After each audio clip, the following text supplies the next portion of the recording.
la maggior parte dei libri che sono arrivati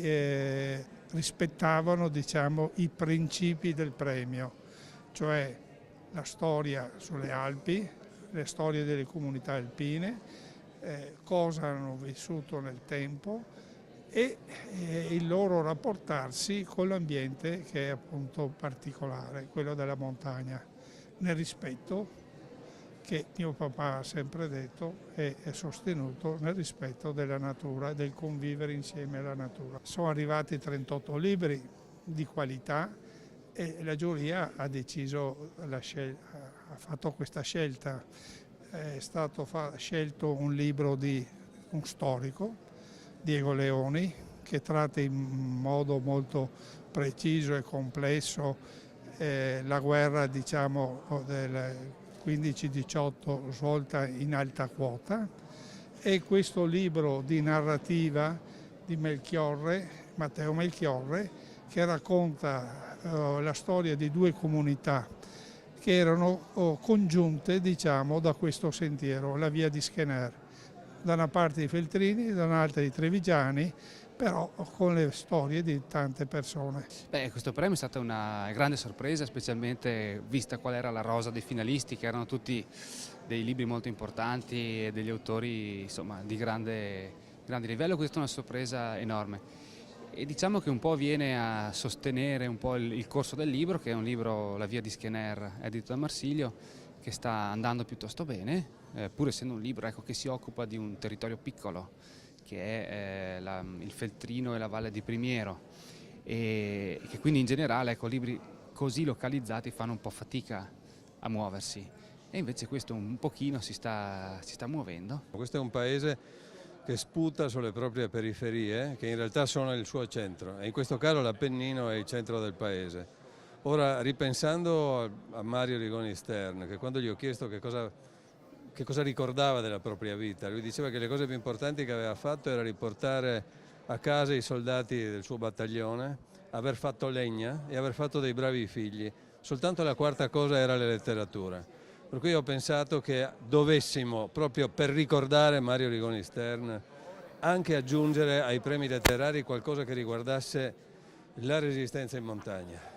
Ora, trovare durante una camminata in montagna sui Monti Sibillini, improvvisamente in una prateria meravigliosa, dopo aver visto nient'altro che rovine, una vecchia iurta mongola, dove un ragazzo di 28 anni aveva resistito tutto l'inverno per non abbandonare le sue bestie, e non solo, ma che 2 o 3 anni prima era tornato in montagna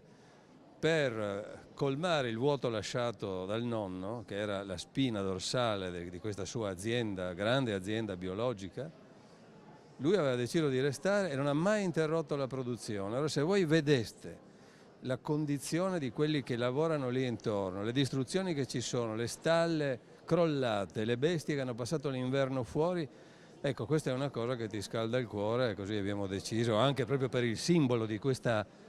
tenda. Era una scelta di sviluppo che indicava una strada veramente all'intero paese. La scelta è stata diciamo all'inizio forzata, perché comunque avendo un'azienda agricola e non potendomi allontanare dagli animali e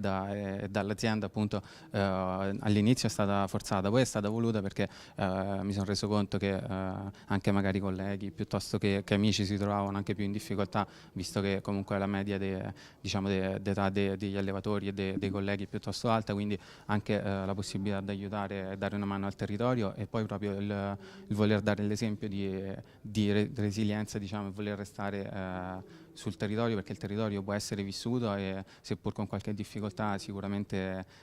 ne vale la pena, insomma, non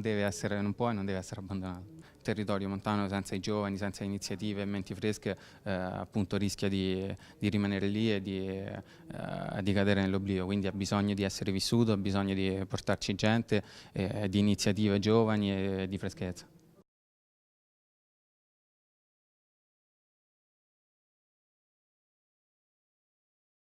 Il premio a questo libro c'è, e c'è tutto, ma anche in fondo un premio alla carriera, a un lungo percorso, perché ci si arriva, io credo che Diego Leoni non ci sia arrivato soltanto leggendo e andando in archivio, ma anche camminando, scarpinando moltissimo, così me lo figuro all'interno dei suoi monti e delle sue valli. È così, Diego, tanto per cominciare? Sì, è proprio così. L'ho scritto anche nell'introduzione al libro. Per noi il rapporto con la montagna, per noi dico roveretani, trentini, è un rapporto quasi quotidiano. Io ho vissuto anche per un certo periodo in montagna, parte della mia vita, e la montagna la frequento anche oggi molto assiduamente, la conosco molto bene, conosco le genti di montagna molto bene, sono io stesso, diciamo, un uomo di montagna. Questo mio lavoro sulla guerra è una cosa che ha radici lontanissime. Io ho portato con me un cimeglio che Mario Snenghi dovrebbe forse ricordare bene, che è questo libricino, La grande guerra tra storia e ideologia, che è il testo di una conferenza che Mario Snenghi fece il 3 novembre del 1968, noi eravamo giovanissimi, pendevamo dalle sue labbra,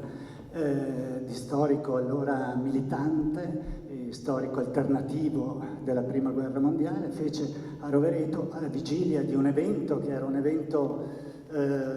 importante, molto atteso, molto pubblicizzato e che si rivelò poi una catastrofe. Vale a dire la presenza del Presidente della Repubblica, Giuseppe Saragat, a Rovereto, a Trento, scusate, che portava una sorta di assegno di risarcimento, oltre che la sua imponente presenza a Trento a 50 anni dalla fine della guerra.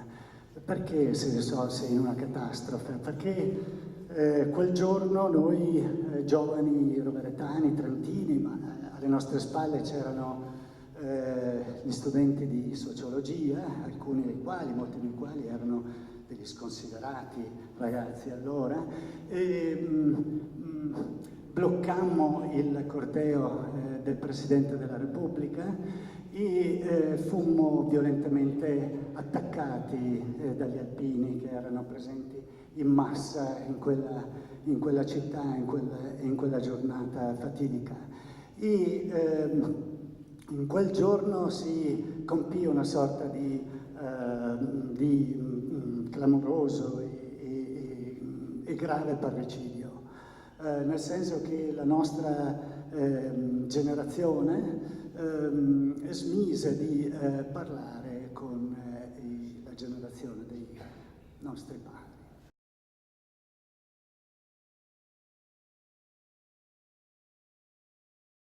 Di cosa si tratta? Difficile. Io in genere a questa domanda che mi viene spesso posta rispondo dicendo io faccio la collezione di come viene definito questo libro, no? Allora via via li metto lì e forse lo capirò anch'io alla fine cos'è. E allora ci sono delle definizioni tipo, ad esempio, la prima è stata romanzo. Ho detto, romanzo, fin là. Poi c'è stato un saggio storico, un saggio geografico, un libro di viaggio, e lì per lì mi era molto piaciuta questa del libro di viaggio perché è un genere che adoro, che mi piace molto. Poi c'è stata l'autofiction. Insomma, è difficile dire cos'è, e io vorrei forse provare a dirlo oggi cos'è, e potrebbe essere semplicemente un libro di storia in cui il ricercatore, anziché porsi semplicemente nella scrivania e quindi distillare i risultati delle sue ricerche in archivio o anche camminando, eccetera, inizia a scrivere mentre fa la ricerca e quindi è egli stesso parte della ricerca. Quindi in questo senso il libro ha una trama, ha un protagonista, il protagonista è il ricercatore che segue le tracce di questa via di Skener, e quindi lo si segue mano a mano che la ricerca avanza, quindi nei suoi saliscendi emotivi, quando trova un documento che gli piace salta su, quando dopo magari qualche mese che cerca il documento e non lo trova, allora va giù, spostandosi nel territorio. Prima il libro inizia a Berlino, poi si va lì, insomma, perché è un libro iperlocalizzato.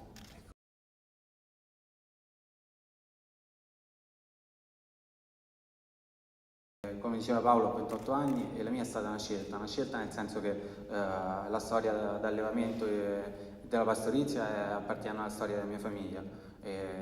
Già dal padre del mio bisnonno, insomma, si praticava la pastorizia e la transumanza trasversale dalle Marche alla Maremma, Bassa Toscana e Alto Lazio. Ho deciso dopo gli studi di ritornare al lavoro di famiglia perché sono cresciuto in questa realtà e quindi la sentivo mia e ho sentito subito dopo il terremoto il bisogno e la volontà di dover restare. Innanzitutto come scelta personale e poi anche per dare un aiuto concreto agli altri allevatori che magari erano in difficoltà come me, agli altri che hanno voluto resistere e rimanere nei paesi a valle e soprattutto dare un segnale, insomma, un segnale che comunque quelle terre hanno bisogno di, come diceva Paolo, di non essere dimenticate, possono essere vissute e seppur montagne minori, diciamo, rispetto alle Alpi sono altrettanto fruibili, pregne di storie, affascinanti e quindi hanno bisogno di un ritorno e ecco, voleva essere una testimonianza e un segnale diciamo sul territorio.